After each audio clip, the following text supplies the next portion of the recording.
THWN, or thermoplastic high water resistant nylon coated wire, is a popular choice for general purpose wiring due to its resistance to heat and moisture. However, its application is governed by the National Electrical Code, or NEC, and specific listings from organizations like Underwriters Laboratories, or AL. When dealing with hazardous locations, it's crucial to understand the classification system used in the NEC. Class I locations are those where flammable gases or vapors may be present in the air in quantities sufficient to produce explosive or ignitable mixtures. These locations are further divided into divisions based on the likelihood of the presence of the hazardous material. Division 1 locations are those where ignitable concentrations of flammable gases, flammable liquid-produced vapors, or combustible liquid-produced vapors can exist under normal operating conditions. This might be due to frequent maintenance, repair, or leakage of equipment, or because of faulty operation or equipment breakdown. A Division 1 location might also exist in a poorly ventilated area where explosive concentrations might be present frequently because of the nature of the operation. In the specific situation of replacing a diesel underground storage tank located next to a gasoline tank and within 20 feet of dispensing devices, with conduits running underground and passing underneath the dispensing area, portions of the wiring system are likely to be classified as Class I, Division 1. This is because of the potential for the presence of flammable vapors from both the diesel and gasoline. The NEC requires that electrical equipment used in Class I, Division 1 locations be specifically listed and labeled for that purpose. This equipment is designed to prevent ignition of the hazardous atmosphere, either by containing any potential sparks or arcs within an explosion-proof enclosure or by using intrinsically safe circuits that limit the energy available to a safe level. THWN wire, in its standard form, does not meet these requirements. It's not designed to contain explosions or prevent the release of sparks that could ignite flammable vapors.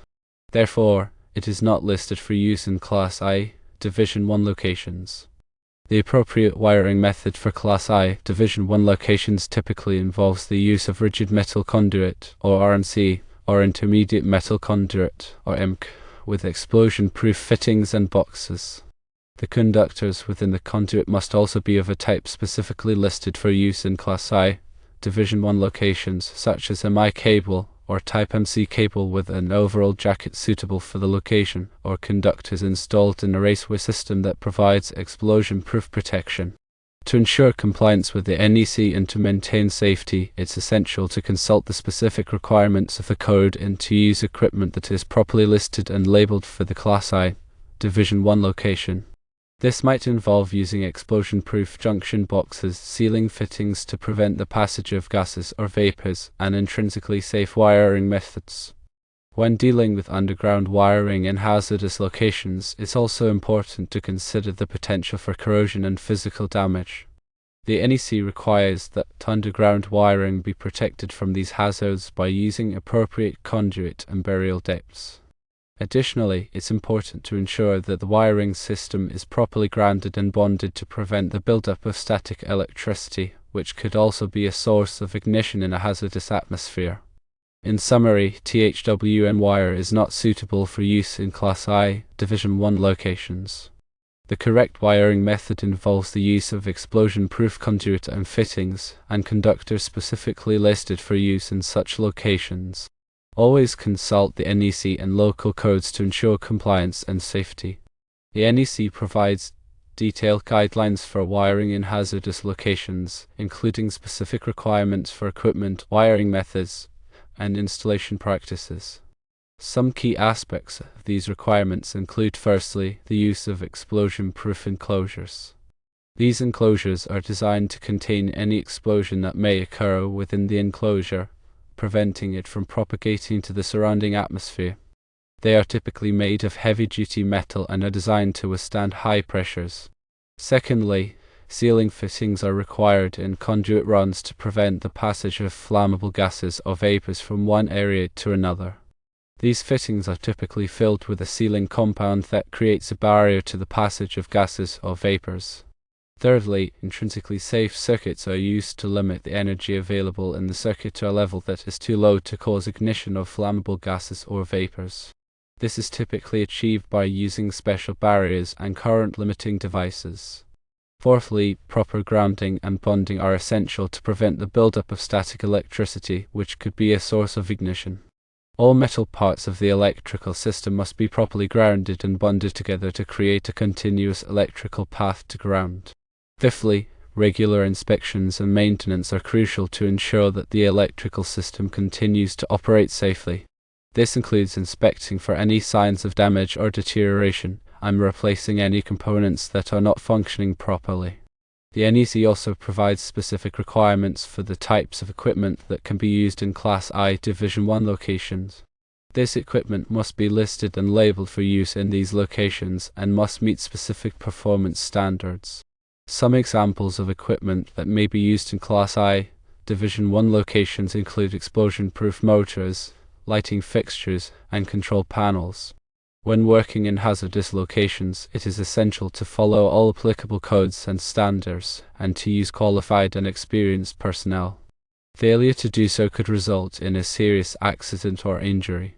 The selection of appropriate wiring methods and materials for hazardous locations requires a thorough understanding of the NEC and other relevant standards. It is important to carefully consider the specific conditions of the location, including the type of hazardous material present, the frequency and duration of its presence, and the potential for exposure to other environmental factors. In addition to the NEC, there are other standards and guidelines that may be relevant to wiring in hazardous locations. These include standards from organizations such as the Institute of Electrical and Electronics Engineers, or IEE, and the International Electrotechnical Commission, or ICE. It is important to be familiar with these standards and guidelines and to follow them when designing and installing electrical systems in hazardous locations. The NEC also addresses the use of flexible cords and cables in hazardous locations. In general, flexible cords and cables are not permitted in Class I Division 1 locations unless they are specifically listed and labeled for use in such locations. This is because flexible cords and cables are more susceptible to damage and deterioration than rigid wiring methods, and they may not provide adequate protection against the ignition of flammable gases or vapors. If flexible cords or cables are used in a Class I Division 1 location, they must be of a type specifically approved for that purpose, and they must be installed in accordance with the manufacturer's instructions. The NEC also provides requirements for the use of intrinsically safe systems in hazardous locations. Intrinsically safe systems are designed to limit the energy available in the circuit to a level that is too low to cause ignition of flammable gases or vapors. These systems are typically used in applications where it is not possible to use explosion-proof equipment, such as in instrumentation and control circuits. Intrinsically safe systems must be designed and installed in accordance with the requirements of the NEC and other relevant standards. The NEC also addresses the issue of dust ignition-proof equipment. Dust ignition-proof equipment is designed to prevent the ignition of combustible dusts. This type of equipment is typically used in locations where there is a risk of dust explosions, such as grain elevators and coal mines. Dust ignition-proof equipment must be listed and labeled for use in these locations, and must meet specific performance standards. The NEC also provides requirements for the installation of electrical equipment in areas where flammable liquids are stored or handled. These requirements are designed to prevent the ignition of flammable vapors that may be present in these areas. The NEC requires that electrical equipment in these areas be located at a safe distance from the flammable liquids, and that it be protected from physical damage.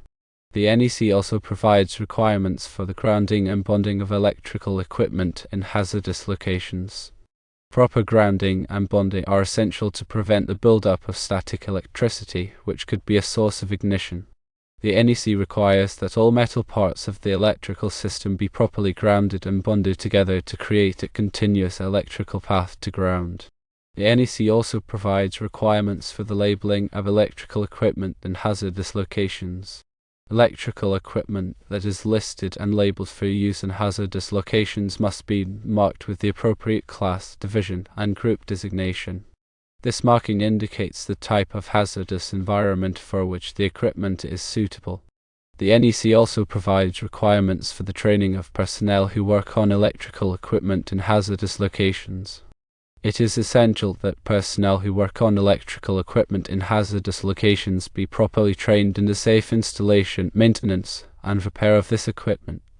The NEC also provides requirements for the inspection and maintenance of electrical equipment in hazardous locations.